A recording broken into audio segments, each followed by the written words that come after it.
High সবাইকে, আমি জাহ্নবী। আর আজকের ব্লগটা না একটা খিচুড়ি ব্লগ, যে ব্লগের কোনো আগামাথা নেই। অনেকগুলো সময় নিয়ে আমার এই ব্লগটা তৈরি, এই 5-6 মিনিটের ব্লগটা। আর তোমাদের আমার ব্লগগুলো কেমন লাগে বা তোমরা কী ধরনের চাও সেটা কিন্তু আমার কমেন্ট করে জানতে পারো। সকালটা কিন্তু শুরু করেছিলাম চা দিয়ে, আর এই চাটা কিন্তু কাকিমা দারুণ বানিয়েছিল। আর দেন এখানে আমি কিন্তু দেখাচ্ছিলাম যে আমার চুলটা অনেকটা বড় হয়েছে। আর তারপরে দুপুরে কিন্তু হচ্ছিল বৃষ্টি, যে বৃষ্টিতে ভিজছিলাম। এরপর তোমরা ভাবতে পারো যে ছাতা নিয়ে কেন, ছাতা নিয়ে কারণ আমার ফোনটা, আমার বোন বলছিল যে তোর ফোন ওয়াটারপ্রুফ, বলে কি হ্যাঁ আমি বলছিলাম। আর এই যে দেখো, এটা কিন্তু আমাদের গাছের কাঁঠাল ছিল, বাবা পাড়ছিল। তারপরে কিন্তু আমি আমার ভাই কিন্তু একটা পেয়ারা চুরি করে নিয়ে এসেছিলাম এক বাড়ি থেকে, এই বৃষ্টি ভেজার মধ্যে। এর মধ্যে কিন্তু পরের দিনের ব্লগ আমি ঢুকিয়ে দিয়েছি। পড়ানোর থেকে আসার পথে বোন বলছিল একটু বিরিয়ানি খাবে, আর আমি যেহেতু বাইরে খাওয়া অতটা পছন্দ করি না, ওই জন্য কিন্তু এখানে বিরিয়ানি গ্রেভি চিকেনটা বানিয়েছিলাম, আর এখানে আলুগুলো ভেজেছিলাম।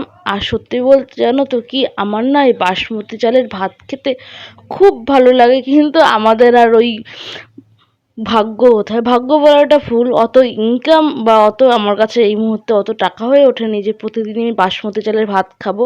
হ্যাঁ, বাট এই মাঝে মাঝে বিরিয়ানি করতে গিয়ে খাই, আমার খুব ভালো লাগে। আর এই মশলাটা আমি কিন্তু নিজে বানিয়েছিলাম। আর এখানে আমি চেক করছিলাম যে বিরিয়ানিটা কেমন হয়েছে। আর আমি বোনকেও বলছিলাম যে দেখ, দ্য স্মেল বেরিয়েছে সুন্দর। বোন বলছিল হ্যাঁ।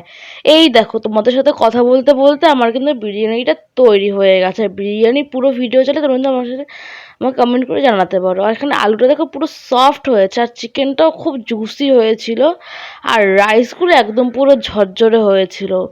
পুরো মানে কোনো রকমভাবে বেশি মশলা ঝাল স্পাইসি কিছু ছিল না, ঘরোয়া পদ্ধতিতে বিরিয়ানি দারুণ হয়েছিল, দারুণ। আর এরপরে আমি কিন্তু পার্সেল নিয়ে কিন্তু আমার স্টুডেন্টদের বাড়ি যাই, কারণ ওকে আমি বলেছিলাম বিরিয়ানি খাওয়াবো রান্না করে। ওই জন্যই যেমন বলা তেমন কাজ, সাইকেলটা নিয়ে বেরিয়ে পড়ি আমার স্টুডেন্টের বাড়িতে যাওয়ার জন্য। আর এই যাওয়ার পথে না অনেক হ্রদ দেখেছি, চলো এই হ্রদ দেখতে তোমাদের সাথে কিছু কথা শেয়ার করি। এই যে আমরা যে যত বড় হচ্ছি, আস্তে আস্তে কিন্তু সব কিছু কিন্তু হারিয়ে যাচ্ছে। হ্যাঁ, হতে পারে এখন অনেক জায়গায় অনেক মেলা বসে, রথ, ঝুলন, দুর্গাপুজো, আরও অনেক কিছু, কিন্তু আমরা যখন ছোট ছিলাম না, সেই মুহূর্তটা কিন্তু এই মুহূর্তের সাথে আকাশ আর পাতাল পার্থক্য। কিন্তু তখন কিন্তু এরকমভাবে সব জায়গায় হতো না, বাট কিছু কিছু জায়গায় হতো, সেখানে কিন্তু ভরপুর মজা ছিল, যেটা কি এখনকার বাচ্চারা কিন্তু সেরকমভাবে পায় না। যদিও আমাদের গ্রামগঞ্জে দেখা গেলো, শহরের দিকে কিন্তু দেখা যায় না। আর এইখানে দেখো, আমি দেখানোর চেষ্টা করছিলাম যে আমাদের এখানে ঝুলন হবে, সেই ঝুলনের পুজো হয়েছে। আর ওই যে বলছিলাম, এখনকার বাচ্চারা, এখনকার দিনে মা বাবারাও ছাড়তে চায় না যে কোনো বাচ্চা বাইরে গিয়ে খেলা করুক, বা আমাদের সময় কিন্তু সেরকম কিছু ছিল না। আর এই দেখো, কথা বলতে বলতে কিন্তু সরি, রথে যাবো বলে আমি কিন্তু রেডি হচ্ছিলাম। আমার বোন বলছিল এটা কী পড়েছে, সত্যি বলতে আমার সেরকম কোনো জামা ছিল না, পাচ্ছিলাম না, ওই জন্য। এরপরে কিন্তু আমাকে প্রচুর হ্যাপা করতে লেগেছে একটা অটোর জন্য। প্রায় 1.25 ঘন্টা দাঁড়ানোর পর আমি একটা অটো পাই। অটো ধরে কিন্তু অনেক কষ্টে কিন্তু যাই, প্রায় দুজনের থেকে লিফট নিয়ে তারপরে গিয়ে আমি অটো পাই। তাছাড়া আমি কোনো অটো পাচ্ছিলাম না, সব অটো যাচ্ছিলো কল্যাণী, ওই তোমার সেন্ট্রাল পার্ক আর ITR মোড়ে। আর এই দেখো, কথা বলতে বলতে কিন্তু আমি কিন্তু মেলায় এসে পড়ি।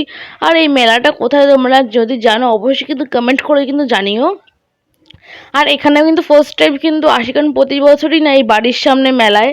তো আগে ছোটোবেলাতে একদম পুরো আমাদের বাড়ির বাজারে যে মেলা ছিল সেই মেলায় যেতাম। আর মেলা মানে যেন আমাদের হচ্ছে কী খাবার ছিল, যাই খাই না কারণ রোল, এগ রোল আর পাঁপড় ভাজা।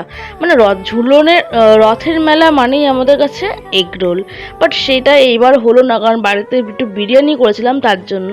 আর এখানে দেখো চুড়ির কালেকশনগুলো কিন্তু খুবই দারুণ ছিল, বাট আমার সেরকমভাবে পছন্দ হয়নি, ওই জন্য নেইনি। আর এখানে দেখো, আমি কিন্তু এখানে কিন্তু এই পিঠেটা নিয়েছিলাম, পিঠেটা আমার খুব ভালো লাগে। আর আমি এখানে ভাবছিলাম আমাকে ফটো তুলছে, বাট আদেও সেটা কীরকমই কিছুই হয়নি। আর এই যে দেখো, আমাদের খুদে শিল্পী কত সুন্দর নাচ করেছে না। এরপরে কিন্তু মেলাকে আমি বাই বাই জানিয়ে কিন্তু বাড়ির দিকে এসে পড়ি। আর এরপরে কিন্তু আমি কিছু ভয়েস ওভার দিয়ে ভিডিও বানাচ্ছিলাম ফার্স্ট টাইম। আর আজকের ব্লগটা আমি এখানে এন্ড করছি, কেমন লাগলো অবশ্যই কিন্তু জানিও।